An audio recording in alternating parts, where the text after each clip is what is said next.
Guys आज विचार केला की आजचा व्लॉग मराठीत होऊ द्यावा. इथे पाऊस सुरू झाला होता.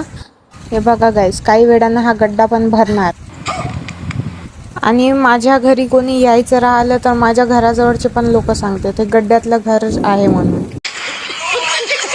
काही नाही होत गाईज, इथे बोट मोठ्यानं पाऊस येत होता म्हणून माझी मम्मी मला आमच्या स्वस्त ॲटो स्टँडवर घ्यायला बोलवली होती. अच्छा बघा गाईज, आमच्याकडले रोड एक छान नाही आहे, अजिबात छान नाही आहे गाईज. नालीतलं पाणी बघा, तुम्ही बघू शकता कशा प्रकारे इथे रस्त्यावर येत आहे आणि आम्ही चपला भिजवून येत आहे घरी. अच्छा या टिंग्याच्या घराकडून येत होतो तर हा टिंग्या बी मागं लागला. अजून पहा कसा छत्री पकडून आहे, सोडतच नाही म्हणते. चला गाईज, माझं घर तर आलं, पण हे बघा मी तुम्हाला म्हटलं होतं ना इथे गड्डा भरते म्हणून. हे बघा कसा भरला आहे, ये तो भी सुरुवात आहे. क्या बात कर रहे हैं? हे बघा गाईज, हा टिंग्या तो बिस्किटनं पाणी खासाठी लागला. तुम्ही कमेंटमध्ये नक्की सांगा, तुम्ही पण खात होते की नाही लहानपणी. नहीं. तसं या टिंग्याचं नाव अनिक्षा आहे गाईज. हॅलो हॅलो मन बैगन.